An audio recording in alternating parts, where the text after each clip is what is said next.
¿Cómo andamos? ¿Bien? Bien, bien, bien. Bueno, qué semanas, ¿no, Pues, Sí. estábamos viendo acá en este momento lo que está ocurriendo en este momento en el Obelisco, Lo la de marcha de las velas. La marcha de las velas por el Garrahan. Por el sí, claro. Garrahan, Digo, un presidente que ha ido contra los niños del Garrahan, contra la discapacidad, que el fin de semana ha hecho campaña con un chico autista. Digo, Con Ian, sí, al que acusó de kirchnerista. al que acusó de kirchnerista. Tremendo. Mirá, yo creo que... ¿Qué país estamos viviendo, Cristina? Bueno, estamos con una derecha antiestado, muy cruel y un tanto esotérica, para mi gusto, ¿no? ¿Esotérica? Esotérica, sí, un tanto esotérica. Pero vos sabés que el haber cumplido muchos años te da una ventaja. La única ventaja que tenés de cumplir años es haber visto muchas cosas en el país. Tuvimos algún momento esotérico muy allá en el pasado, complicado realmente, pero este modelo económico fundamentalmente, que es un modelo económico de dólar pisado, dólar barato, cepo al salario, porque pasaron del cepo al dólar al cepo al salario. Y de repente esta situación social que se vive, este ajuste en áreas del Estado que realmente siempre han tenido un comportamiento ejemplar, como es el del Garrahan, o lo que se ha dado en conocer hace unos días por parte de la Academia Nacional de Ciencias Exactas, sobre el éxodo, sobre el financiamiento de todo el campo tecnológico y científico argentino y el éxodo otra vez de científicos. Pero bueno, el tema es que en realidad esta es una derecha que llega sin un plan. Copia la tablita de Martínez de Oz. Arriazu, que es un economista de los preferidos del presidente, fue el autor material e ideológico de aquella tablita de Martínez de Oz, que vos fijate, ¿no? Terminó con... Y ojo que se desarrolló en un tiempo en el que no había partidos políticos, no había sindicatos, 30.000 desaparecidos, y terminó con una guerra y 400% de inflación. Y después la convertibilidad de Cavallo de los años 90 con también dólar planchado.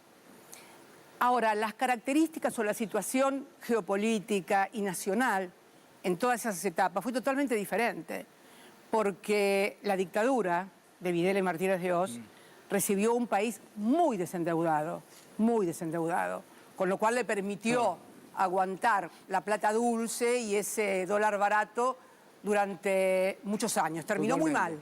Terminó muy mal. El escenario geopolítico de la convertibilidad de Cavallo fue una crisis de deuda que no solamente había azotado a la Argentina durante el gobierno de Alfonsín, sino a toda la región. Hubo crisis de deuda externa en Perú, en México, en Colombia, en Venezuela, y por eso surgió el famoso Plan Brady. Primero intentaron con el Plan Baker, los americanos, y después con el Plan Brady. Esa refinanciación de la deuda más las privatizaciones de lo que se denominó las joyas de la abuela le permitieron a ese modelo de dólar barato y salarios pisados subsistir. Pero ahora tenemos un escenario totalmente diferente.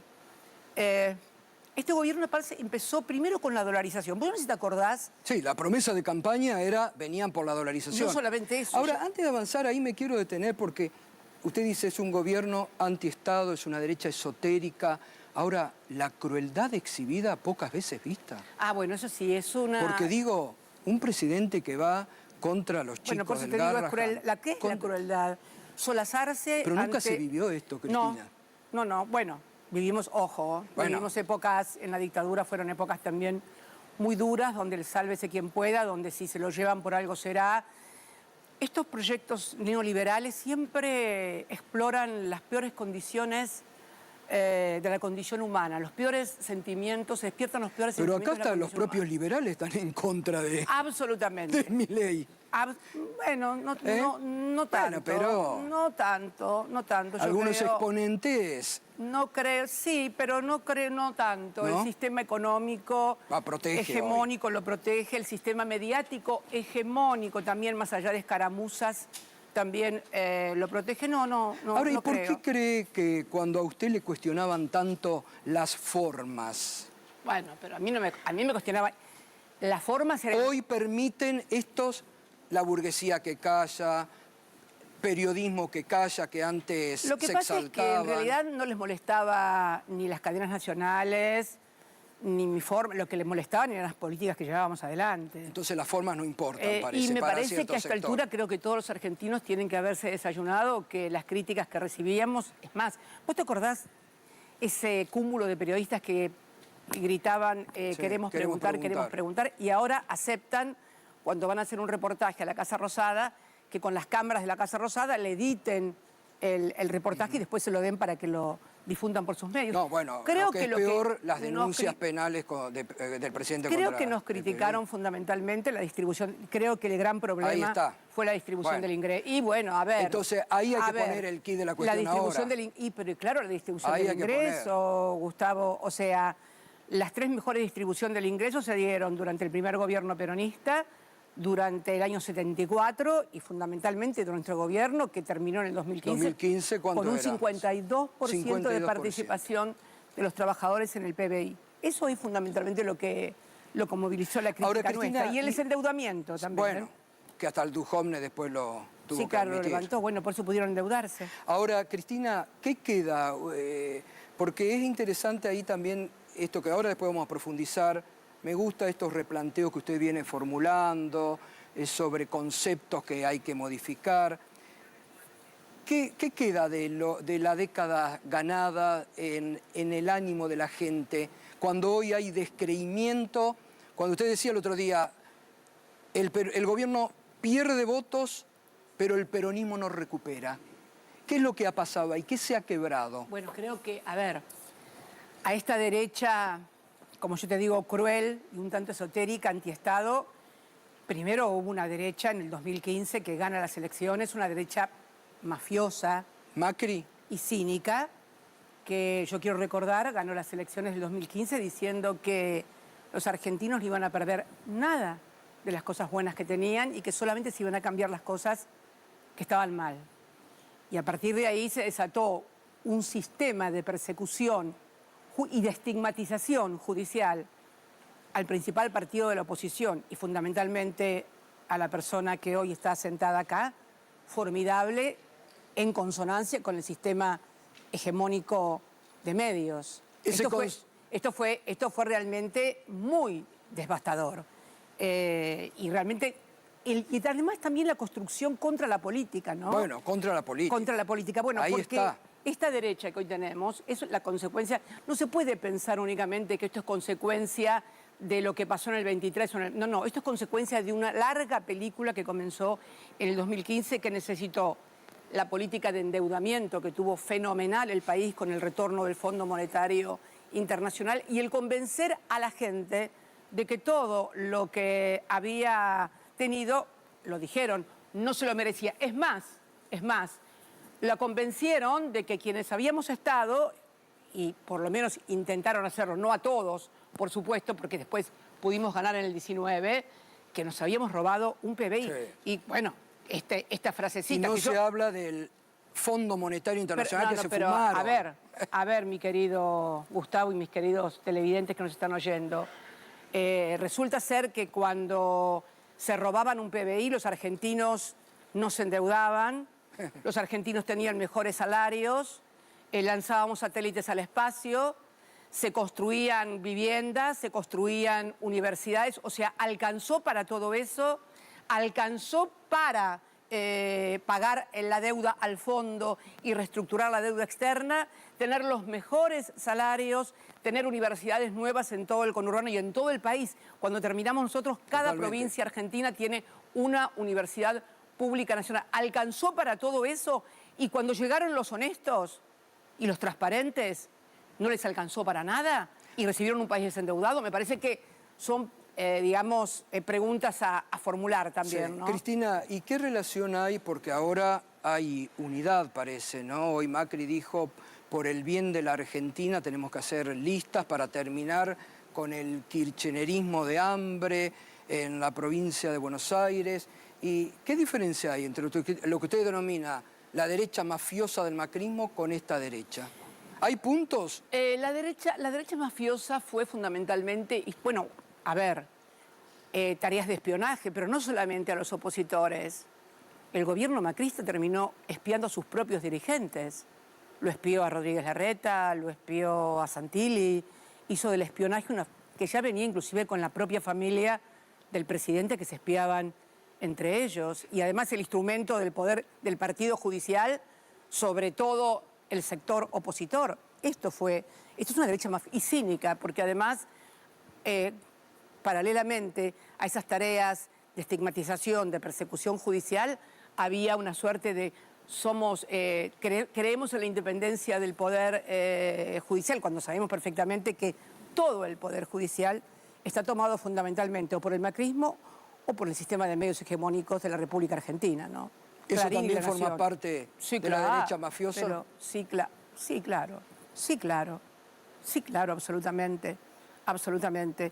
Vos fijate... ¿Hoy hay continuidad en el gobierno? ¿Por Pero qué cree fíjate, que, pero pese además, a que ¿por Macri qué ha sido cínica? Pero humillado, además porque Macri ha sido humillado y va a pedir, por favor, Pero que además, lo tengan ¿por en qué te cuenta? digo cínica, Gustavo? En esta última campaña, en la ciudad de Buenos Aires, vimos cómo el macrismo se horrorizaba de que La Libertad Avanza hiciera un videíto de Con la inteligencia artificial y le culpó a los loquitos de La Libertad Avanza. ¿Se olvida el macrismo lo que le hicieron a Filmus en el 2011? Bueno, Aníbal Fernández. Eran estos mismos loquitos. Aníbal Fernández. En el 2015, cuando en el living de una diputada nacional, el entrevistador estrella, el periodista estrella, que no lo voy a mencionar porque abandonó ya el mundo de los vivos, pero el periodista estrella del Grupo Clarín le hace un reportaje en el living de una diputada nacional a un narcotraficante que dice que nuestro candidato en la provincia de Buenos Aires era la morsa y el responsable del triple crimen de Moreno, no sé dónde había aparecido 3 cadáveres. ¿Se olvidan de eso? Bueno. Yo la verdad que me llama la atención el cinismo, ¿no? El cinismo que se exhibe cuando todos se horrorizan de esto y bueno, lo que hicieron, ahí, ¿no? Cristina, hay que decirlo, porque estas cosas hay que decirlas en la Argentina de hoy. Cuando ese mismo periodista dijo que no le perdonaba a Mauricio Macri que no la haya metido presa a usted. Así es. Digo, es un tema bastante escandaloso, ¿no? Así es. Bueno, podemos hablar de exfuncionarios prófugos durante 3 años que fueron los responsables del encarcelamiento de los dueños de este medio de comunicación y volvió al país y no solamente no lo encarcelaron, una persona que estuvo prófuga, se profugó de la justicia durante 3 años. Llegó y no solamente no lo encarcelaron, sino que además lo sobreseyeron. Está claro que hubo una construcción que persiste de un aparato judicial para perseguir a un solo sector político. Y sobre todo a usted. Absolutamente. El caso Levinas, que fue pasar el correo, la causa del correo, al tribunal de la ciudad de Buenos Aires. Y parece ¿no? que... Después de una causa de 23, 24, 25 años. Pero bueno. Parece que algunos han vuelto este fin de semana a reclamar que vuelvan, que se acuerden de usted. Absolutamente. Bueno, pero lo dije varias veces. Muerto o presa. Esto ya lo hemos dicho, ¿no? Bueno, ¿cómo ha vivido las últimas elecciones? ¿Qué análisis hace de la elección en la ciudad de Buenos Aires? Mirá, la elección en la ciudad de Buenos Aires, primero vamos a empezar por el desdoblamiento decidido por Macri, que fue un gran error. Bueno, que finalmente le costó salir tercero y muy lejos de los otros 2. Creo que el peronismo hizo un muy buen papel en la ciudad de Buenos Aires. Fue producto también de una lista en la cual se pudo construir una unidad. Eso es fundamental. Unidad. Mirá, no es que la unidad te permita ganar, pero si estás dividido seguro que perdés. Y perdés mal, además. Esto es así también. Fíjate que salvo 2 sectores que resultaron absolutamente minoritarios, realmente se pudo construir un espacio en el cual confluyeran las distintas corrientes políticas internas del partido acá y de otros partidos también, de otras fuerzas políticas aliadas acá en la ciudad de Buenos Aires, y se hizo una elección de 27 puntos, que provocó desazón porque se había generado mucha expectativa en cuanto a ganar. Pero realmente fue una elección buena. Lo que pasa es que todas las elecciones, lo más disonante ha sido esencialmente el ausentismo. Sí. O sea, ¿no? ¿Y O por sea, qué cree que eso se da? ¿Y cómo se vuelve a enamorar? Porque ahí está hoy, me parece, también el kit de la a mí cuestión, no me gusta mucho eso de volver a enamorar. Yo creo que hay que volver a representar. Que es ¿Y cómo más se vuelve a representar? claro y concreto. Bueno. Mira, fundamentalmente tenemos que entender que también hay una sociedad que cambió mucho con la pandemia. No es una novedad, lo dice la Organización Mundial de la Salud, que después de la pandemia hay un 25% de la población mundial que tiene problemas de depresión o de ansiedad. Tenés una parte de la sociedad también enojada, con cargas de agresividad intrasocialmente, con una diatriba permanente contra la política de los del sistema de medios hegemónicos absoluta. Y creo que además las elecciones no han sabido, y hay una clara no votación. Fíjate lo que pasó en Santa Fe. Santa Fe fue el registro más bajo de la historia. El gobernador Puyaro, que había obtenido un 58% de los votos en su elección como gobernador, cuando va encabezando la lista de constituyentes, saca 34 puntos. Menos de 20 puntos. Sí, o sea, pierde mucho, más de 20 puntos de diferencia de lo que había sacado. También me parece que percibe la gente que no hay una discusión en esas elecciones que sea la que lo involucra en sus intereses concretos de todos los días. Me parece que eso también tiene que ver. Pero estamos ante un fenómeno que parece que viene a quedarse, que no es lo que pasaba en el 2001, porque vos fíjate que yo siempre lo que digo es que la gente tiene que ir a votar. La gente tiene que ir a votar. Y si no le gusta ninguno, que vaya a voto en blanco, lo que pasó en el 2001, cuando mucha gente votó en blanco. El voto bronca que ponían cosas... En el 70, bueno, en algunas provincias fue acá arriba. en la Ciudad de Buenos Aires. Claro. En la Ciudad de Buenos Aires, en el 2001, ganó el voto en blanco. Rodolfo Terráneo entra ganador como senador, pero después del voto en blanco. De acuerdo. En Santa Fe, Reutemann pasó lo mismo. Ganó también el voto en blanco. Pero bueno, me parece que es una cosa que hay que apuntarla y fundamentalmente volver a discutir los temas que le interesan a la sociedad. Ahora, en esto que usted dice, bueno, hay que volver a convocar y a representar. ¿Y con qué se viene la elección de la provincia de Buenos Aires? Se viene la elección de la provincia de Buenos Aires. Donde todos ponen la vista en la provincia de Buenos Aires. Y sí, porque es el bastión del peronismo. La provincia de Buenos Aires, en base a una política muy fuerte. ¿Qué hicimos qué hice, mejor dicho, en el año 19? En el año 19 convoqué a todos los que de alguna otra manera me habían puteado durante mucho tiempo para, vamos a decirlo así... Totalmente. Lisa y llanamente, y construimos una lista de unidad. Y ganamos en primera vuelta y ganamos la provincia de Buenos Aires. Me parece que fue una construcción... Yo el otro día escuchaba a alguien que criticaba la unidad del 19. La verdad que la unidad del 19 la ganamos... Con todos los sectores. La ganamos en la primera vuelta y no era fácil, porque se construyó... O sea, cuando yo cambio el escenario, cuando ese 18 de mayo anuncio quién va a ser el candidato a presidente, a los 3 días, esa derecha mafiosa me sentaba en la causa de vialidad, con lo cual... quien era la candidata natural del Partido Justicialista, totalmente, que era yo, iba a estar sentada durante meses. Vos fíjate que al mes de que yo me tuviera que sentar, que me tuve que sentar ahí, o sea, había que presentar la candidatura de presidente. Cambiamos el escenario. Cambiamos el escenario totalmente. Bueno, ahí una hubo... estrategia ganadora. Después, tal vez la persona... muchas veces, ¿sabes lo que pasa? Que cuando alguien llega en nombre o por un proyecto colectivo, del cual por ahí no se siente del todo parte o no entiende lo colectivo que tiene la política, termina en una aventura personal. Pero bueno, me parece pero acá que... es una definición importante, Me parece que hacerme cargo... Unidad, proyecto colectivo, sin aventuras personales. Pero claro... Esto es toda una definición para lo que se viene. Pero eso fue lo que hice en el 19. No es que yo di un paso generoso al costado para... No, había que hacerlo... porque el sistema hegemónico judicial y mediático y económico de la República Argentina había colocado a quien era la figura más representativa y más convocante en el sillón de los acusados. Había que dar vuelta al escenario y lo hicimos. Bueno, si después la gente ya no entiende, o los que resultan que tienen que ejercer esa representación no entienden de qué se trata, bueno, ya hacernos cargo también a los que hemos construido esa estrategia que fue ganadora. Y en el 23 fue exactamente lo mismo. Claro. En el 23, a ver si nos acordamos, porque es bueno hacer este ejercicio Sí, totalmente. de Política, memoria, además. Gustavo. Sí, sí. En el 23, desde el gobierno querían llevar a Daniel Scioli de candidato. Así, como te lo estoy diciendo. Mi candidato a presidente era Guado de Pedro, el ministro del Interior. Cuando se decide hacer una lista de unidad y va el ministro de Economía, Sergio Massa, como candidato, yo exigí que fuera a través de PASO, porque yo quería abrir una PASO para que pudieran participar los que querían y Juan... Yo era proclive a las PASO, ¿eh? ¿Eh? Yo era proclive a las PASO, Pero a la participación yo creo interna, que las PASO en algún momento van a tener que ser reinstaladas. ¿Sabes lo que hay que hacer, Gustavo? Hay que modificar la Constitución para que se vote cada 4 años, no cada 2. Bueno, hay un... Y que se vote... No avance tanto, ahora vamos a retomar porque acaba de tirar un título. Espera que sigo, vamos a volver. Sí, espera que sigo con esto porque es muy interesante.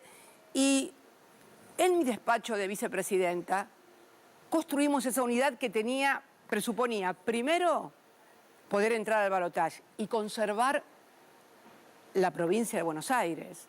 Esa no fue solamente una estrategia que diseñé yo. En mi despacho se reunió el ministro de Economía, que era Sergio Massa, el ministro del Interior, que era Guado de Pedro, el gobernador de la provincia de Buenos Aires, que es Axel Kicillof, y el diputado nacional Máximo Kirchner. No es Cristina decidió... Qué lindo que esto se sepa, ¿eh? Pero Porque... que alguno... ¿Dónde está la cámara? A ver. ¿Ahí? ¿Dónde está? Ahí, coloradito en el punto. ¿Dónde es? Ahí. Ay, muy bien ahí. Bueno, si estoy mintiendo, que alguna de las personas que estoy mencionando diga públicamente que estoy mintiendo. O sea, esto se decidió así, porque el eje fundamental... En gesto de unidad. Eso no es perder ese concepto, ¿eh? Absolutamente. El objetivo era, primero, conservar la provincia de Buenos Aires. No perder, porque veníamos del Fondo Monetario, veníamos de trabajadores registrados que por primera vez en un gobierno peronista eran pobres, veníamos con muchas dificultades. ¿Vos te acordás que yo había dicho allá por diciembre del 2020 que había que alinear salarios con tarifas? Porque si no, el crecimiento se lo iban a llevar 4 vivos. Bueno, el crecimiento se lo llevaron 4 vivos. Y terminamos con trabajadores registrados por abajo de la línea de pobreza. Primera vez en el peronismo que sucedía esto. Pero esta estrategia de conservar la provincia de Buenos Aires en base a un proceso de unidad, poder entrar al balotaje, y estuvimos tal vez a 2.60 de poder ingresar, con varios gobernadores que desdoblaron las elecciones y terminamos con apenas 5 gobernadores. Por eso la estrategia de desdoblamiento no sería la más aconsejable, pero esta es la verdadera historia. O sea, la unidad no presupone el triunfo, pero... Pero la unidad es fundamental. Pero divididos... A ver, si alguien tomó la idea de desdoblar porque pensaba que la oposición iba a ir dividida, bueno, me parece que... Pero quiero contar esto porque... Pero me parece central, Cristina, porque a veces a uno, créame, parece que esta obviedad dice estar pensando tonterías, porque hay que hacer este recorrido. Porque algunos la ponen a usted como el factor, dice, Cristina no quiere la unidad. Entonces me parece importante este recorrido. A veces uno cae en la obviedad de lo que... Construimos la unidad del 19. Si había alguien para sentirse, digamos, molesta, era yo que había sido la atacada. Yo le invito a cualquier dirigente o a cualquier periodista que busque un registro mío periodístico hablando con nombre y apellido mal, criticando a otros dirigentes. Normalmente es verdad. No lo hago, no lo hago. Es más, los que fatigaron canales de televisión criticándome, los que fatigaron actos criticándome y diciéndole, terminaron en un proceso de unidad que nos permitió que el macrismo, hubiera sido tremendo que el macrismo ganara las elecciones y convalidar el endeudamiento con el fondo, y convalidar tarifazos, y convalidar, todo lo que había sucedido en esos 4 años. Se viene la elección bonaerense. Así es. ¿Va a ser candidata? Sí. ¿Va a ser candidata? Sí. ¿Va a ser candidata? Sí, pero ya lo había dicho inclusive en varias reuniones. Porque aquel le había dicho que no. No creía.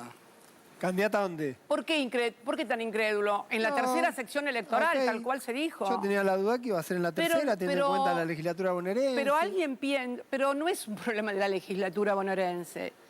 Es un problema de sentido común. Alguien concibe que si al peronismo no le va bien, en septiembre, en las provinciales, en lo que es el bastión del peronismo, nos puede ir bien en octubre, pero además, ¿alguien pensó que si nos va mal en septiembre esto puede irradiar no solamente a las elecciones bonaerenses en octubre, a todo el país, Toto? Escuchame, estamos eligiendo... Ahí está la primera reacción, en vivo. Estamos reeligiendo, estamos yendo a elecciones en 8 provincias para senadores, que son 8 provincias que fueron elegidos los senadores con la boleta presidencial. Estamos yendo a la mejor elección que hizo el peronismo desde el 2015, que fue 48 puntos en primera vuelta, y obtuvimos, salvo en el caso de la ciudad de Buenos Aires y en Entre Ríos, en el resto de las demás provincias ganamos en todas las senadurías. Es lo que se renueva ahora. ¿Cómo va a irradiar si hay un mal resultado electoral, un mal comportamiento electoral del peronismo en la provincia de Buenos Aires al resto del país? Por eso hablábamos de la inconveniencia del desdoblamiento. No era un capricho. A ver, Gustavo, a ver, Toto, la provincia de Buenos Aires fue gobernada por alfonsinistas, por menemistas, por dualdistas, por kirchneristas, por macristas, y nunca se desdobló. Es una provincia muy grande. Es grande. Son 308.000 kilómetros cuadrados. Son 135 municipios, 17 millones de personas que van a tener que ir a votar con un lapso de 7 semanas, en una por diputados provinciales y en la otra por diputados nacionales. Por eso veíamos absolutamente, por eso y por otras razones más, absolutamente inconveniente. Pero ya está. Creo que entonces lo que hay que hacer es ir a trabajar y ayudar y poner el hombro para que el peronismo pueda hacer la mejor elección posible en la provincia de Buenos Aires. ¿Vos considerás que efectivamente está, que la fecha del 7 de septiembre no se puede mover? ¿Es definitivo? ¿No hay Mirá, si dependiera de mí... Mirá, vos sabés que... Te digo porque hablaste de que fue un error desdoblar en la Ciudad de Buenos Aires, que es lo mismo, también es imposible hacer una elección no nacional en la Ciudad de Buenos Aires también. Absolutamente. Repetidamente dijiste los riesgos de desdoblar. Creo, es como ir al precipicio yo no le pediría jamás a ningún gobernante que cambie su decisión, a lo mejor yo tampoco lo haría en el lugar del... Pero todo... A ver, si yo tomé una decisión, esto lo hago como... Yo fui 8 años presidenta. Sí. Si hubiera tomado una decisión basada en presupuestos fácticos que después no se dieron, o se modificaron, o desaparecieron, yo revisaría mi decisión. Yo. Pero voy a decir algo que a ustedes no les va a gustar, a ninguno de los tres, porque son hombres los tres. Pero viste que los hombres no hacen política igual que las mujeres. El hombre siempre tiene una cosa de querer imponer, que como que si no se hace lo que él dice es como que se pierde. Yo nunca tuve ese problema. Si yo me tengo que retractar y decir, no, esto está mal porque me equivoqué o porque desaparecieron los presupuestos fácticos, yo lo hago. Pero bueno, pero esto es... jamás le pediría nada a nadie. Yo creo, en ese sentido, que tenemos que colaborar todos para que pero ahí hay una decisión, se hagan las mejores... Ahí hay una decisión. Usted acaba de decir una cosa que no es menor, Cristina. ¿Qué? 2 veces presidenta, vicepresidenta, fue senadora por la provincia de Buenos Aires, vuelve, porque muchos, cuando yo comentaba acá la posibilidad, decían, pero ¿cómo? Legisladora provincial pero mira, esos son los que... Ahí es donde usted... Esos son los que creen que la política es un escalafón, en la cual vos vas subiendo, ascendiendo. Mira, yo voy a recordar acá a un compañero como Coqui Capitanich. Coqui Capitanich fue 2 veces gobernador. En aquel momento, ¿no? Ahora fue 3 veces gobernador, pero en aquel momento fue 2 veces gobernador. Había sido mi jefe de gabinete de Duhalde, y después de ser jefe de gabinete mío, fue de candidato a intendente de Resistencia para ayudar a que el peronismo ganara la provincia del Chaco. Eso es lo que usted hablaba el domingo pasado, de la militancia política. El dejar de lado las mezquindades y los egos. Y vos tenés que ir al lugar en donde más servís en el momento en que es oportuno. Yo pienso la política de ese modo. Porque es fundamentalmente, para mí es eso, es resultado. Y es apostar a que el proyecto colectivo vaya para adelante. Eso es lo que siempre he hecho. Bueno, y además un bastión como la tercera sección electoral, ¿no? Que es una provincia. Así es, que está además absolutamente subrepresentada, como todo el conurbano bonaerense.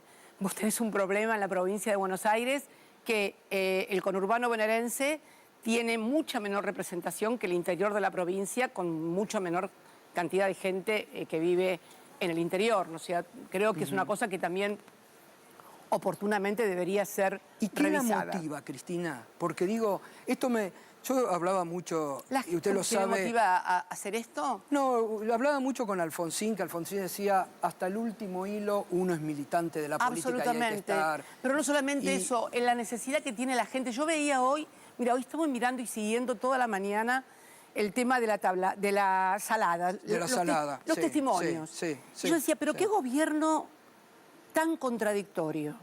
Vos lo escuchás al presidente decir que los empresarios que fugaron cientos de millones de dólares o miles de millones de dólares, o sea, que son invasores, son héroes nacionales.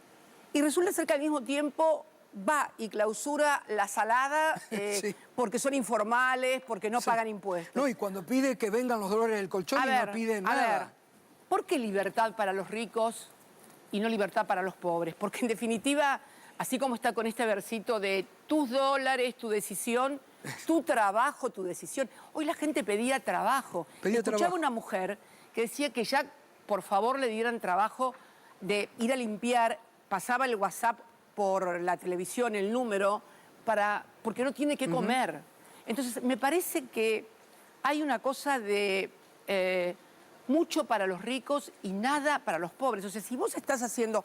La idea que hicieron ahora de, por ejemplo, con esto de tus dólares, tu decisión, de no pedir comprobantes hasta los 50 millones de pesos. Si no le pedís comprobantes hasta los que pueden tener 50 millones de pesos, ¿por qué le pedís comprobantes a los feriantes de la salada?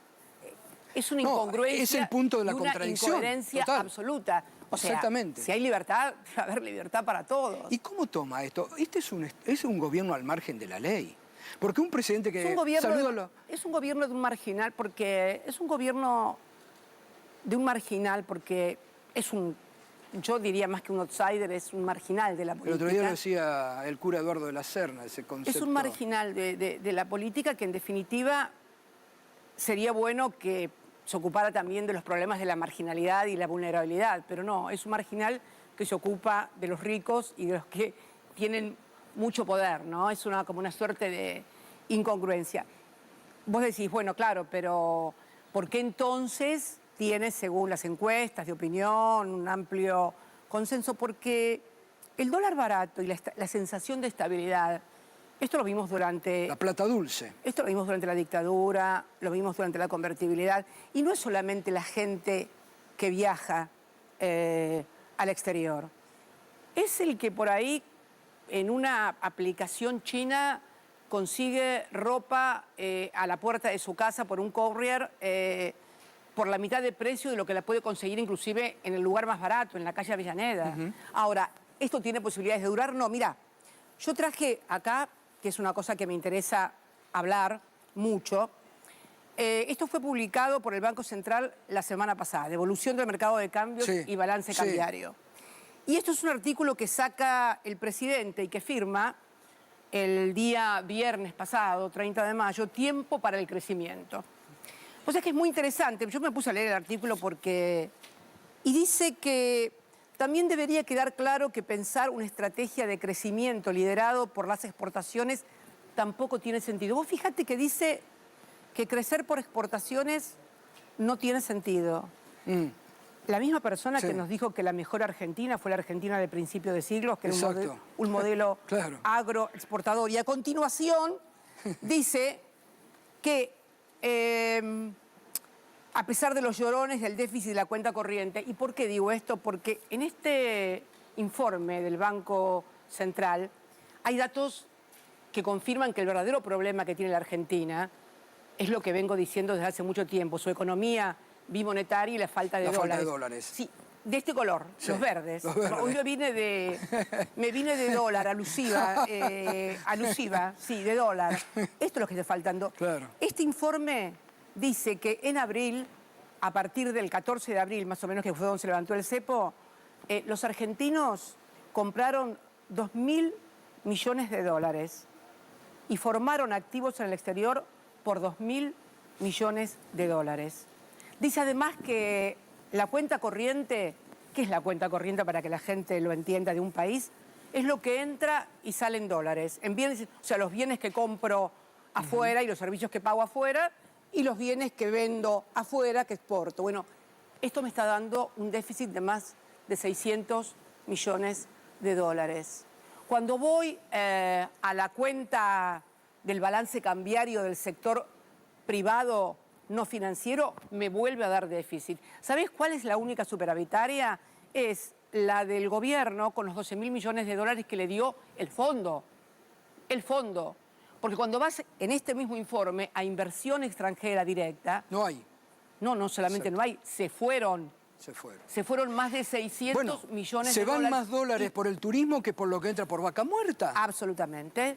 Entonces, esto, ahora estaba leyendo hoy que Bloomberg anunciaba que van a entrar otros 6.200 o 6.100 millones de dólares, que sería un remanente que quedó del préstamo del fondo de los 20.000 y otro remanente y un Ahora, ¿quiere repo... decir que este es un gobierno fondo dependiente? Absoluta. Deuda dependiente. Deuda dependiente. Deuda dependiente. ¿Hoy sostenido por el fondo? Hoy sostenido por el fondo. ¿Por Estados Unidos, por Trump? Hoy sostenido por el fondo con un altísimo nivel de endeudamiento, que si uno ve las curvas de vencimiento... Yo dije el otro día, cuando hablé el 25 de mayo, que el default no es un escenario de fantasía lejano. Si vos ves hoy la curva de vencimientos más los constantes endeudamientos, este fondo que obtuvieron ahora y que lo presentaron como un retorno a los mercados, pagó una tasa exorbitante. Impresionante, 25% pero arriba. Además de eso, puso una cláusula que permite que se exijan si vienes con vencimientos al 2030, hay una cláusula que permite que los tenedores de este bono puedan pedir la totalidad del bono a mayo del 2027, o sea, antes de la próxima renovación presidencial. Es un seguro para que puedan retirarse del país antes de la próxima elección presidencial. Bueno, ¿qué país paga? Y yo creo que una de las claves, el otro día estuvieron reunidos en el Partido Justicialista más de 60 economistas, donde... ¿Sigue consultando economistas de otras...? Siempre. Estuvimos... ¿Hay alguna sorpresa? No, y además si lo vieron no te lo voy a contar tampoco acá. Bueno, en algún momento sorprendió cuando se había reunido con Melconian. Me parece que tenemos que definir, yo lo adelanté un poco el otro día, el 25 de mayo, tenemos que definir qué perfil productivo también vamos a hacer. Y definir también el tema de la deuda, ¿no? Me parece que es un tema... Hay que redefinir, hay que rediscutir ahora la participación del fondo en la Argentina. Absolutamente. Yo creo... ¿Y ahí cómo hay que pararse? Mira, ahí hay que pararse. Esto lo voy a alargar en la próxima reunión que tengamos, que no pude ir a esta primera reunión que hubo de economistas, más de 60 compañeros y compañeras de distintas tribus. Se mueve el PJ, parece, ¿no? Sí, se mueve el PJ. De distintas tribus internas, pero me parece a mí que una de las puntas con las cuales deberíamos explorar una futura negociación con el fondo, que por supuesto no pasa por decir no vamos a pagar porque no tiene sentido, sino que me parece que deberíamos ir a lo que le hubiera correspondido a la Argentina recibir de acuerdo a la cuota que tiene adentro del Fondo Monetario. Está claro que los dos préstamos, este y el de Macri, fueron por sobre lo que nos correspondía con la cuota. Quiere decir que no solamente hay una responsabilidad del que recibió, sino una responsabilidad del que otorgó un crédito por encima de la cuota. Ahí hay una denuncia que presentó bien documentada Bettina Stein. Sí, pero yo creo que hay que parar. Sí, me parece muy bien que avancen las denuncias, que por supuesto nunca llegan a nada en este bendito... Esas denuncias. Las otras inventadas, ya lo podemos ver, pero me parece que un punto para discutir esto es la cuota. ¿Cómo se discute de vuelta? Montos, tasa de interés y plazo de amortización basado en lo que nos hubiera correspondido recibir como cuota. Y el excedente volverlo y que vaya, digamos, sumándose de manera tal de que el pago de lo que se adeuda al fondo no sea un estrangulamiento y una extorsión a la economía y al desarrollo argentino. Usted decía en algún momento... Es un punto de partida que hay que explorarlo, discutirlo y llevarlo adelante. Usted decía en algún momento de su gobierno, que quedó como un concepto ahí muy fuerte, la patria es el otro. Sí. ¿Hoy la patria está en peligro? No tengo dudas. Pero además, fíjate vos, yo quiero detenerme un poquito, que además Está en peligro porque está claro que pese a ese decreto 70, que duerme el sueño de los justos en la Corte Suprema de Justicia, esta Corte Suprema y este sistema judicial no solamente ha sido utilizado para perseguir a los opositores, también oficia como guardia pretoriana de un sistema económico, un orden económico absolutamente injusto e inequitativo. Yo te pregunto algo, si el decreto 70, que fue prácticamente una reforma constitucional encubierta... Eso iba a decirle, intentaban reformular la Constitución. No, le intentaron no, lo hicieron. Una reforma constitucional encubierta, hecha por un gobierno de derecha en favor de los sectores concentrados de la economía y de la extranjerización de la economía. Si fuera al revés, si hubiera sido un decreto 70, pero de un gobierno nacional, popular y democrático, bueno, que utiliza ese decreto, ¿cuánto hubiera sido declarado inconstitucional? Bueno, la democratización de la justicia. Como fue decretada inconstitucional la democratización de la justicia. La ley de medios. La ley de medios que fue cautelada durante años. Entonces quiere decir que no hay un sistema judicial que solamente sirva para perseguir opositores, sino para proteger y sostener un sistema y un orden económico inequitativo e injusto. Porque ese decreto 70 es absolutamente inconstitucional. Sí. Sin embargo, duerme el sueño de los justos. Entonces, ahora, porque eso también es un poco, digo, es desesperante a veces estas cuestiones de la Argentina. Porque entonces está todo formulado para que gobiernen siempre la élite. No, siempre no. Siempre ¿Cómo no, se cambia eso? Digo, porque ahí hubo una entrega. ¿Cómo usted hoy, cómo el radicalismo puede haber acompañado eso? ¿Cómo sectores del campo nacional y popular, ligados en algún momento, hombres que en un momento estuvieron en el justicialismo, pudieron acompañar esa entrega? Bueno, te puedo dar ejemplos de que estas cosas sucedieron a lo largo de toda la historia. Sí, pero esto es fuerte. En realidad, no, es fuerte porque nos toca vivirlo a nosotros, quienes nos gusta la historia mucho, hemos podido vivir o leer sobre situaciones similares. Pero finalmente hay un momento en que el pueblo y la patria siempre emergen. Mira, puede haber periodos en donde hay confusión en la sociedad y hay tal vez desorganización en el campo nacional y popular. Pero llega un momento en que las cosas se ordenan. Fíjate vos, yo me acuerdo la llegada de Néstor, sí. Allá en el 2003. 22 años se cumplió. Néstor, ¿dónde? 22 años, claro. Digo, se cumplieron. Néstor fue un hijo de la crisis del 2001. Sí, ¿no? sí. Fíjate que su llegada se metió por una ventana de la historia, digo. Bueno, ¿no? la vio, ¿eh? La vio, la vio, ¿eh? Sí, él la vio. Ahí yo me acuerdo, ¿eh? Que ustedes no la veían, no, porque primero pensábamos en el 2007. Sí. Y él dijo es ahora. Es ahora, dijo, sí. Es ahora, dijo, ¿eh? Y se lanzó en el 2003 y bueno, y tuvimos momentos en los cuales... Hubo por ahí algún reproche. El ridículo no se vuelve. Es que yo soy... Néstor era un optimista total y yo soy un poco más pesimista. Yo, o sea, tal vez producto, como decía Gramsci, ¿no? Él era con el optimismo de la voluntad, tenía una voluntad total. Yo soy un poco más pesimista con la razón, por ahí, por la razón, ¿no? Pero me parece que... que ser impresionante. Yo tuve la dicha de conocerlo desde el Vamos.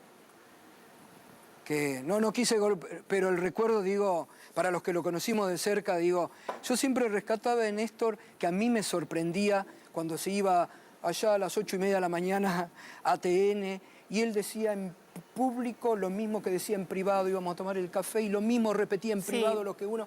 Yo decía, era fácil seguirlo. En eso de decir en público lo que decíamos en privado...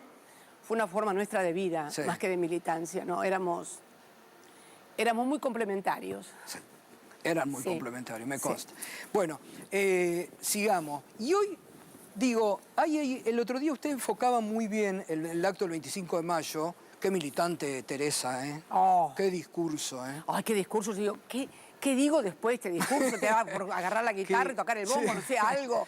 Porque fue impresionante. Qué bueno, impresionante. qué lindas estas organizaciones que está haciendo el Patria, además, por los sectores populares. Sí, Pero usted ahí tomó un concepto de estos sub-40, mucha gente que hoy no tiene un primer empleo, que está desesperanzada.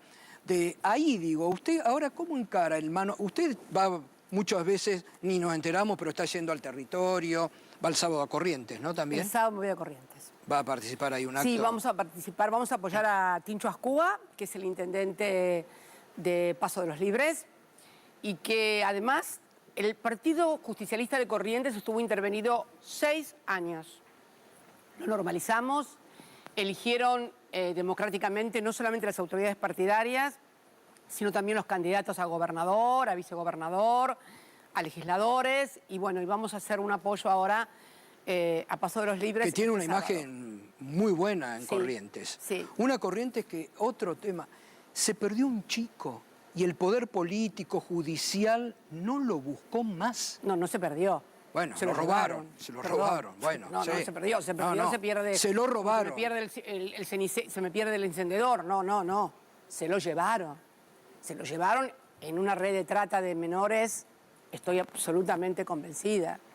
Sí. Qué tremendo estas cosas, ¿eh? Esto otra vez el discurso contradictorio. Vos sabés que yo me acuerdo, con respecto al caso del chiquito Logan, la verdad que es un caso que conmueve, porque yo me acuerdo que cuando estaba todos los días en cadena nacional por el tema de Logan, le hicieron un reportaje a su abuela.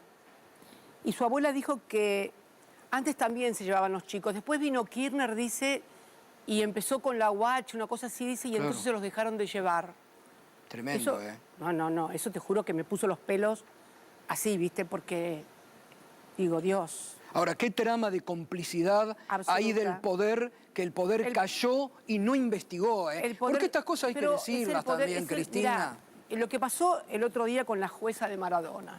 A ver, lo de la jueza de Maradona no es una anomalía, es normalidad. Esa mujer representa a la familia judicial, hija de un juez. Yo creo que si se hace un censo parental en el Poder Judicial, el que no es primo es sobrino, hijo, La nuera, familia. la familia judicial. La familia judicial. Uno de los proyectos que presentamos en Democratización de la Justicia Me acuerdo. era precisamente para terminar con eso. Bueno, ahora hubo ayer en México, por primera vez, después de la reforma constitucional de AMLO, de Manuel López Obrador, se votaron los miembros de la Corte y de los tribunales inferiores de todo México. Fueron a votar 13 millones de mexicanos. Impresionante, sí. Yo creo que nosotros tenemos que ir a una reforma en donde también esto sea constitucional, porque está claro que ninguna ley, por más amplia mayoría que concite nuestro proyecto de democratización de la justicia, tenía amplia mayoría en senadores, amplia mayoría en diputados, y en un mes lo declararon inconstitucional.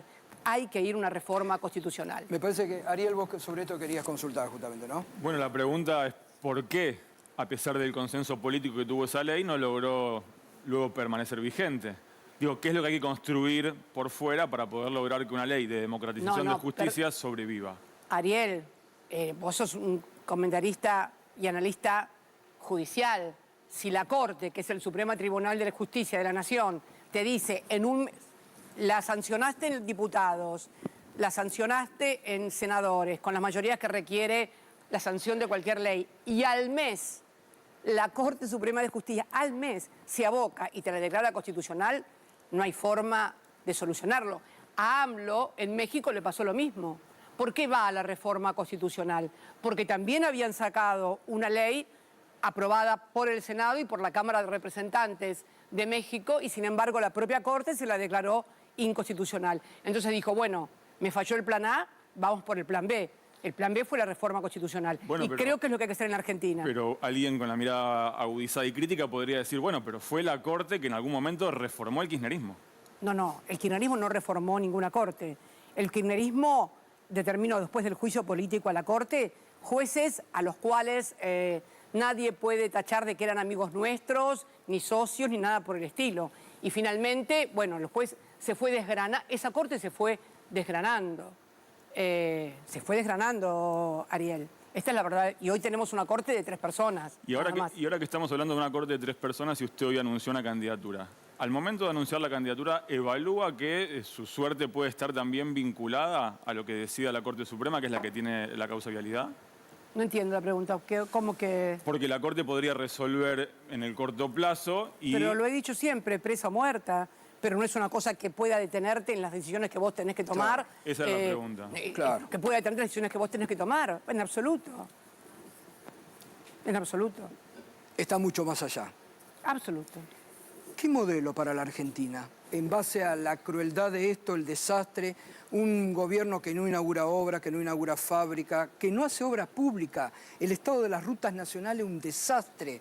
¿Cómo se vuelve un modelo productivo en la Argentina? ¿Cómo se vuelve un modelo productivo en la Argentina? Bueno, me parece que esto tiene que ver no solamente con una cuestión económica, es todo lo que estuvimos charlando hasta ahora, no se vuelve solamente con una cuestión económica, sino también qué fue lo que permitió que en el 2015 se pudiera estar a esta derecha de hoy. ¿Qué fue lo que pasó? ¿Fue solamente una cuestión económica o fue todo un sistema político, institucional, de descomposición permanente que finalmente termina? El otro día leía un periodista del gran diario Clarín, que ahora están todos muy nerviosos porque los trata de ensobrados Decía, ¿qué hemos hecho para merecer esto? Escribía, ¿no? Y yo digo, podemos tener una lista así de larga que han hecho para merecer esto. Periodismo de guerra, desprestigio constante de la política y de los partidos nacionales populares y democráticos. Esta realidad que tenemos hoy es también una construcción que han hecho fundamentalmente desde los medios de comunicación. Sí. No tengo la menor duda, que hoy se quejan porque los afecta, pero en definitiva es lo que han construido. Esto es lo que pienso realmente, Gustavo. O sea, esto no es un fenómeno, Milei no es un fenómeno meteorológico. No es que un día nos levantamos y empezó a haber una tormenta o corría el viento. Esto se fue amasando. Pasamos de una Argentina que había recuperado su poder de decisión a partir de pagarle al Fondo Monetario Internacional, a partir de haberse desendeudado, de mandar satélites al espacio, de tener 5 millones de computadoras distribuidas en los colegios. Hay pibes que todavía la única computadora que tienen es la que le dimos nosotros en la secundaria. Ahora, vivimos hace poquitos días lo de Tierra del Fuego. El gobierno de un día para el otro ha puesto a la provincia en pie de guerra y en estado de desesperación social. La puerta de entrada a la soberanía. Otro tema que el gobierno no habla. La soberanía. ¿No le interesa? Malvinas. No le interesa, lo dijo muy claramente el 2 de abril, cuando habló que le interesa que lo voten con los pies, o sea, y cuando le dio la categoría de malvinenses a los que no son kelpers, a los kelpers, a ver, destruyendo años de doctrina que además fue convalidada por la mayoría de los países del mundo. Hemos obtenido resoluciones y apoyos desde el Comité de Descolonización y del Pleno de Naciones Unidas respecto del reconocimiento de la cuestión de Malvinas, ¿no? Cristina, ahí usted, volviendo un poquito para atrás, bueno, reiteramos, entonces va a ser candidata en la tercera sección electoral. Usted decía, contaba esto de las PASO, que estaba a favor de las PASO, que había que Sí, claro, las reconquistar. PASO, yo creo que las PASO... Digo, cuando se habla es con todos. No, lo primero que quiero decir es que es necesario reformar la Constitución para que haya elecciones cada 4 años. En muchísimas provincias, por ejemplo, en la provincia de Santa Cruz, en la provincia de La Pampa, de Río Negro, de Neuquén, de Chubut... Eliminarlas de medio término. Se eliminaron en las reformas constitucionales las elecciones de medio término. No hay elecciones de medio término. Cada 4 años se elige completo todo. Intendentes, concejales, diputados, gobernador. Me parece que esto hay que hacerlo a nivel nacional urgente. Por lo menos eso habría que hacerlo, para que haya cada 4 años. Pero yo creo en las PASO como un proceso para evitar la fragmentación de los partidos políticos. Está comprobado que antes del 2011... se dividían los partidos políticos y después de las PASO se presentaban muchos menos. ¿Por qué? Porque permitía en una contienda interna de cada fuerza política, saldar, sintetizar a partir de una participación. Mira, te doy un ejemplo. En la ciudad de La Plata, una ciudad que nos ha sido adversa muchas veces, Sí. De la cual soy Oriunda. oriunda, nos ha sido adversa al peronismo, hubo PASO en el año 23. ¿Sabés cuántas listas fueron en el peronismo en La Plata? 5 listas. Había compañeros que decían, no, pero no dejen presentar tantas listas, presenten solamente 2, ¿no? ¿Para qué 5? Y la verdad que se presentaron las 5 listas. La que menos sacó fue 1.600 votos. ¿Sabés por cuántos votos ganó Julio Alac la ciudad de La Plata? Por 600 Sí, votos. claro. Y la que menos, si tal vez hubiéramos dejado afuera a esa compañera que quería competir y que obtuvo 1.600 votos en la interna, a lo mejor eran esos los votos que nos faltaban para ganar la ciudad. Por eso creo que las PASO han sido un antídoto contra la fragmentación de los partidos políticos. Y es, digo, ahí, como decía Francisco, ¿no? Es con todos. Absolutamente. Porque digo, ahí hay mucho Se lo movimiento. extraña. Sí, ¿no? Se lo extraña mucho, sí. Sí. Sí. Pensar que cuando a Bergoglio lo eligen papa, me acuerdo que en varios balcones de Recoleta aparecieron banderas papales. Yo creo que muchos imaginaron que Bergoglio, devenido en papa, iba a ser el jefe de la oposición. Se lo fueron a pedir, Cristina. El argentino. No sé si se lo fueron a pedir, Sí. pero yo vi... Se lo fueron a pedir. Yo vi por mi barrio muchas banderas papales que a los pocos días comenzaron a ser enrolladas y guardadas porque, bueno, Bergoglio demostró que merecía ser papa. Y realmente fue... Ahora, hasta en eso ha sido tremenda la Argentina y la derecha, en la Total. campaña en contra que le han hecho. Pero te puedo traer titulares del gran diario argentino vergonzosos contra Francisco. Las críticas de los periodistas contra Francisco, diciendo que era un papa que estaba del... Barbaridades. Mejor ni recordarlo porque la verdad que... Usted tuvo avergüenza. una... Me enteré, ¿usted tiene un solideo que le regaló Francisco? Sí. ¿Y cuándo? Ese solideo de él me lo regaló en su primer cumpleaños como papa. El cumpleaños el 17 de diciembre, si mal no recuerdo, y me lo mandó con el entonces embajador nuestro, Valdés. Eduardo Valdés. La tengo en una cajita. Algún día si va a mi casa se lo muestro. Sí, eso es una reliquia. Sí, lo tengo, el solideo me lo mandó con mucho cariño y yo lo tengo y lo guardo Tuvieron también con un mucho vínculo cariño. especial, ¿no? ¿Eh? Tuvieron Sí. un vínculo especial. La verdad que nos sentíamos muy bien cuando charlábamos ambos, muy a gusto, muy bien. Yo siempre digo, se lo dije a él y después lo escribí en el libro, sinceramente.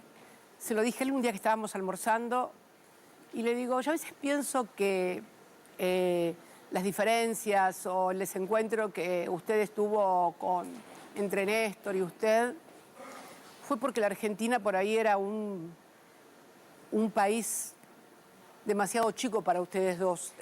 Y no eran entraban- como dos gallos de riña, ¿no? Y eran sí, dos jefes muy fuertes y como son los hombres cuando ejercen la jefatura. Pero ese vínculo cambia con Jefatura, usted. cuando las mujeres ejercemos la jefatura, no somos como cuando los hombres ejercen la jefatura. Ese vínculo cambia con usted. Sí, ese vínculo cambió totalmente. Sí, ese vínculo cambió totalmente y para bien. ¿Y cómo representa hoy a nivel mundial? Porque el actual Papa, con la Rerum Absolutamente. Novarum, sigue un legado de Francisco a nivel mundial, que es un faro, ¿no? No, además, yo tenía muchas dudas sobre la sucesión de él, si había podido construir una red que le permitiera elegir un papa que tuviera esa misma sintonía social y espiritual. Y la verdad que lo hizo bien, hay que reconocérselo. Lo hizo muy Bueno, bien. ahí Francisco hacía mucho hincapié. Cuando yo lo entrevisté en Santa Marta, cuando yo le pregunto cómo esta preocupación que usted al inicio del reportaje decía de la crueldad de la extrema derecha, la tenía Sí. Francisco. La tenía Francisco. Y yo le pregunto cómo se combate a la extrema derecha y él me dijo rápidamente, con justicia social. Así es. Así es. Yo creo, Gustavo, que hay procesos, muchas veces los procesos sociales no coinciden con el cronograma electoral. Entonces uno piensa que el resultado de una elección tira por tierra lo que uno piensa acerca de lo que debe ser un país, una política de un país, ¿no? Me parece que hay que es lo que dije el otro día, dejar de ser un poquitito militantes electorales para convertirnos en militantes políticos y poder tener una lectura que no vaya de elección a elección, sino que poder ver la película entera y no ver solamente la película que empezó con este gobierno, porque las cosas siempre se ha querido que cuando uno analiza las cosas aparezcan como desconectadas para que no podamos entender, para que no podamos comprender las cosas. Siempre el sistema, la derecha o como quieras llamarlo, ha intentado que hubiera desconexión entre los hechos políticos y sociales para que la gente no pudiera comprender. Pero muchas veces esto demora. Pero finalmente la patria... Y decía esto, por ejemplo, que tanta participación le daba Francisco a movimientos sociales, como Juan Graboy, ¿tienen que estar también en el frente que usted va a construir? Todos. Creo que necesitamos también replantear políticas, necesitamos pensar... Esto del Estado que usted decía el otro día... Eficiente, eficaz. Estado presente más Estado eficiente. Pero lo que pasa es que cuando vos vas a la guardia de un hospital y no te atienden, no te dan un turno para dentro de 3 meses, y cuando vas dentro de 3 meses están en huelga, cuando vas a un colegio y tu hija no tiene clases porque no tenés plata para mandarla a un colegio privado y en el público o está de huelga o faltó el profesor o no vino o no... Todo esto va generando en el ciudadano como fastidio, sobre el cual ha pivoteado muy bien. Y mucha gente pensó que esa motosierra era para solucionar esas cosas, pero lo que pasa es que ahora advierten muchos que la motosierra ha ingresado en sus hogares también, ¿no? Y destruye todo, ¿no? Y destruye todo. Y destruye todo con crueldad. Con mucha crueldad. Cristina, ¿vio El Eternauta? Me encantó. ¿Sí? Sí. Bueno, ¿ves? Eso es otro ejemplo. Eso lo charlaba el otro día cuando dimos la charla del 25 de mayo. Una excelente producción, además. Sí. Que además pone de relieve cómo es posible que una familia como la familia Westergel haya podido negociar con Netflix. Vos sabés que uno de los principales problemas que tenía, muchos intentaron llevar la producción de El Eternauta, pero todos chocaban con que la familia pedía que se desarrollara en Argentina, que fuera argentinidad, en la Argentina, con actores argentinos, o sea, exigía el contexto nacional para una obra que es profundamente nacional, y como es profundamente nacional, Gustavo, es profundamente universal. Sí. Como decía Dostoyevsky, pinta tu aldea y serás universal. Claro. Y creo que es el ejemplo de cómo podemos, si una familia pudo negociar con un gigante como Netflix, ¿cómo los argentinos no vamos a poder negociar frente a los intereses extranjeros en forma satisfactoria para el país? Sí, esa comparación del otro día me gustó, lo que usted hizo. Claro, es verdad. Absolutamente. Mira, nunca me olvido de una charla que tuvimos con Xi Jinping, el presidente de China, en el año 2015, cuando vino en visita de Estado, y él me contaba cómo habían los trenes que nos habían vendido, las locomotoras, tenían todas tecnología sueca y alemana, Nokia y Siemens. Sí. Bueno, ellos negociaron con todos los extranjeros, con transferencia de tecnología y con inversiones en su país. O sea que este es el modelo. Me parece que, además, en un estado como el capitalismo actualmente a nivel global, exige también que tenemos que repensar el modelo productivo nacional, el modelo industrial, de acuerdo a la evolución tecnológica, a las condiciones bimonetarias y a la emergencia social. Me parece que hay que repensar el modelo productivo, pero sin modelo productivo... Que se vuelva a hablar de producción que no habla este gobierno. No hay, pero vos fíjate una cosa... No inauguran fábricas, no inauguran una obra pública. Pero no hay inversión. No hay inversión. Esto que usted marcaba es importante. El RIGI, que dijeron que iban a venir las inversiones, el Banco Central informa que este año se desinvirtieron en inversión extranjera directa casi 1.800 millones de dólares. No es que no... Se fueron. En el mes de abril, más de 600 millones de dólares. ¿No nos dijeron que después de la ley Bases y del RIGI iban a venir las inversiones? Bueno, esto no sucede. Esto no sucede. Y ayer hasta con los actores hubo represión por parte del régimen, ¿no? Esta obsesión que tiene con Darín, con Lali Espósito. Con todo lo que es popular, con todo lo que le disputa representación, con todo lo que le disputa sentido. Con todo lo que le disputa sentido, tiene una reacción de agresión y de descalificación total y absoluta. Me llamó la atención hasta con un actor como Ricardo Darín, de reconocimiento internacional, al que nadie puede sospechar de simpatías cucas, peronistas o que se le parezcan tan siquiera. Exacto. Digamos la verdad. Totalmente. Sin embargo, me parece que hay un poco también de, no sé, de falta de equilibrio, ¿no? En las reacciones. Pero bueno, y además el desastre en el cual hay la inversión también. Vos fíjate que una cosa que denostaron que fue la inversión, que el Estado no invertía, lo que había era una parte de las entradas que la gente paga en el cine que iba al Inca para inversión de producción nacional. Lo que quieren hacer con Paca Paca... Bueno, ahora te digo Paca Paca, pero durante nuestra gestión se estrenaron más de 900 películas. Una película ganó el Oscar. Una película ganó el Oscar. El secreto de tus ojos. Sí, sí. Que vos fíjate qué curioso, y que tiene que ver también con lo del Eternauta. Fue la segunda película que ganó un Oscar. La primera había sido La historia oficial. Vos fíjate que ambas películas abordan en distintos momentos tragedias que vivimos los argentinos. De la Argentina.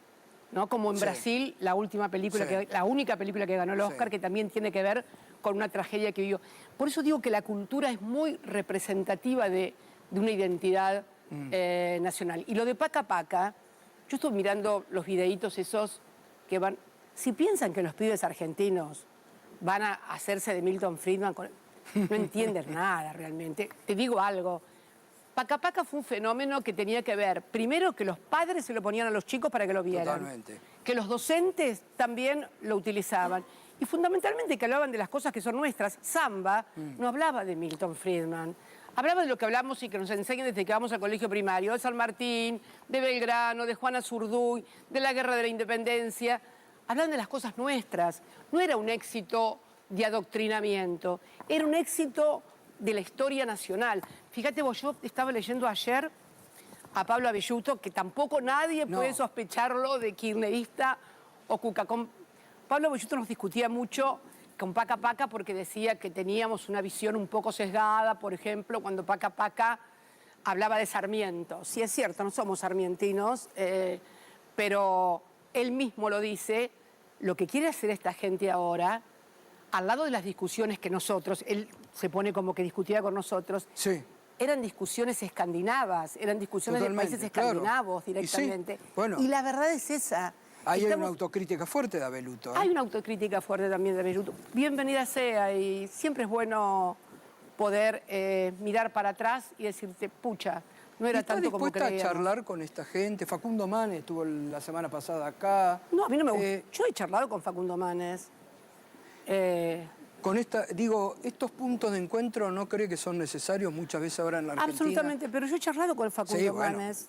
Pero muchas veces siendo presidenta y no solamente eso. En el año 23 él quiso reunirse conmigo, hicimos una reunión privada y estuvimos más de 2 horas charlando, y fue allá por enero, febrero del 23, cuando se avecinaba la campaña electoral. No sé por qué la gente muchas veces cree que hay que denostar a otro para construir, ¿no? Y sobre todo hacer una cosa en privado para negarla en público. No es bueno. Esas son cosas que tienen...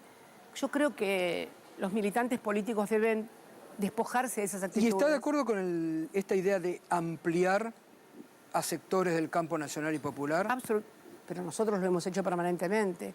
Nuestro espacio está integrado por otros partidos políticos también. Sí, absolutamente. Pero no solamente partidos políticos, sino sectores sociales resultan agredidos por estas políticas. ¿Los va a meter adentro del PJ? Lo vamos a hacer, sí. Cristina, yo le dejo el final para usted. Realmente gracias, porque hemos hablado de todo, hemos hablado de todo. ¿Qué me quieres encantó. que diga? ¿Alguna cosa? Lo que quiera. No. ¿Qué le tiene? ¿Vio el Eternauta? ¿Tiene tiempo para ver serie argentina? No, el Eternauta me encantó. Aparte quería verlo porque era toda una definición de cómo habían llevado... Yo sé que soy muy cinéfila, a mí me encanta el cine, me encanta la imagen, me gusta más que el teatro, mucho más.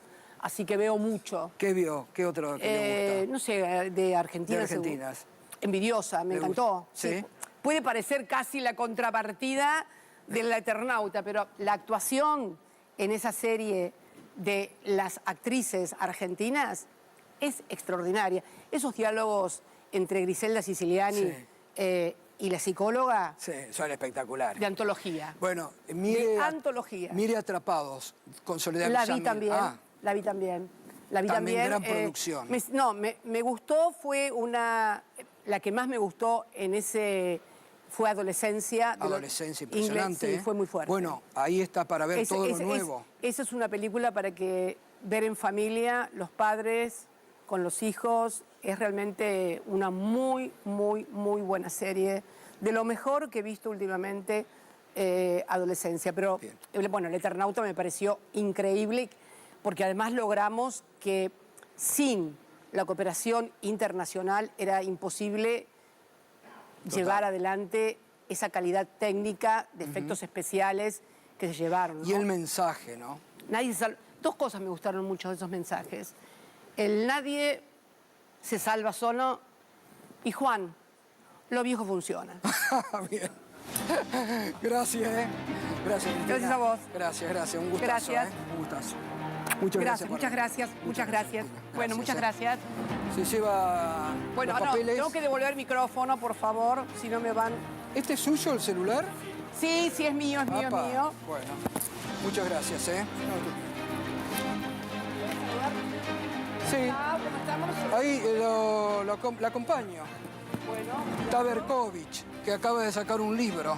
los dueños de la Argentina, algo así, ¿no? La élite, ahí lo tiene. ¿Tenés para regalarle un libro a Cristina, a Berco? ¿Regalar, Berco? Si le interesa, se lo regalo, obvio. Sí, vos sabés que sí. Mi país te quiere muy bien. Me encanta, bueno, yo hablo mucho de los dueños de la Argentina, ¿no? Sí. No estaban peleados, ¿no? Vamos a Ustedes ver no. qué... No, lo hemos tenido en el 17, creo, fuimos a la radio. Bueno, él es un hombre de izquierda. A lo de la negra. Sí, él es un hombre de izquierda y yo soy peruca, toda la vida fui peronista, así que, bueno, tenemos distintas visiones. Bueno, pero el enfoque del libro puede ser ecuménico. Sí, absolutamente, porque los dueños de la Argentina es una cosa de la cual muy pocos hablan. Sí. ¿No? El peronismo poco. No, yo siempre he hablado. Sí, por eso. Yo siempre he hablado. Bueno, pero no solamente se trata de hablar, sino que cuando primero ser gobierno para poder hacer las modificaciones que hay que hacer, ¿no? Y bueno, y todo lo que falta hacer en Argentina, porque no es solamente una cuestión de una propuesta partidaria de un partido político. Realmente, si uno analiza todo lo que pasó del 15 para acá, con todo el sistema institucional en descomposición, poder judicial, legislativo, gente que sale votada para el peronismo y termina votando cualquier otra cosa en contra de los propios votantes, bueno, me parece que está en crisis. Hay en crisis un sistema, me parece, que no se agota únicamente en voy a hacer una propuesta política, vamos a hacer esto en salud, vamos a hacer esto acá, vamos a hacer esto allá. A ver, me parece que hay que hacer otro tipo de construcción y me parece que otro tipo de difusión también de cuál es el verdadero problema de la Argentina, porque fíjate que... No, los dueños son un problema. Bueno, los dueños sí, porque ¿sabés por qué son un problema? Porque no aspiran, como la burguesía brasileña, a tener un país en serio. Es lo que busca indagar este libro. ¿No lo dice esto? Bueno, intenta responder. O sea, la ¿Por qué? burguesía argentina no tiene proyecto nacional, cosa que sí lo tiene la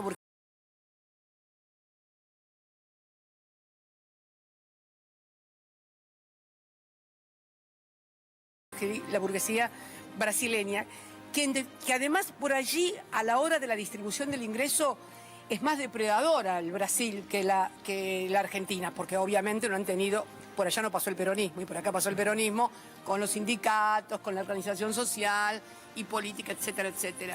Pero no tienen vocación nacional. Allá hay un sector confrontado a Bolsonaro. Ahí hay un contraste. Exactamente. Acá la apuesta es cerrada. Pero por te Milei. doy, los que lo llevaron preso a Lula, después lo fueron a buscar para que ganara Bolsonaro. Vamos a hacerlo más claro. ¿Y los que concreto. apoyan a Milei qué van a hacer? Ah, qué sé yo, preguntales. Preguntales, ustedes son los periodistas. Bueno, yo les pregunté. Son periodistas de investigación. Viste que yo tendré que dar más periodistas de investigación en la República Argentina. Bueno, vos quedaste acá con el libro. Yo les pregunté y ahí Te está la banco. respuesta. Yo alguna cosita investigué también, ¿no? Bueno. Ah, cierto, vos también alguna cosita investigaste. Pero bueno, chicos. Bueno, ojalá suerte, le guste. Gracias. Suerte, gracias. Chau, Cristina. Chao, hasta luego. Cristina, Hola, Ani ¿cómo Ventura. andás, Ani? ¿Cómo va? todo en vivo acá. Esta ¿eh? mujer Todo en me vivo, ¿eh? hizo un reportaje cuando yo era senadora en el año 96, 97. En las que mandan. En las que Sí. mandan. Sí, Sí. me acuerdo muy bien, me acuerdo. Gracias. Dale, dale. Gracias, Llamás Cristina. por teléfono y... Gracias. Dale. Gracias. Gracias por todo, ¿eh? Chao, hasta luego, chao. Muy bien. Me fui con un libro, además. Y bueno, ¿eh? Uno más para el Instituto Patria. Gracias, Cristina, ¿eh? Chao, querido. Gracias. Muy amable. Cariñosa Marcela. Gracias, gracias. Bueno, acá estamos, ¿eh? Gracias, gracias Ani, que se ha metido como buena periodista. Ahora después, espérate que vuelvo. Bueno, todo en vivo acá, ¿eh? Bueno, Extraordinario, se Gato. ha ido Cristina Kirchner, acaba de anunciar que va a ser candidata a diputada provincial por la tercera sección electoral para las elecciones del próximo 7 de septiembre y mucho cambia a partir de esta decisión en la política argentina, ¿eh?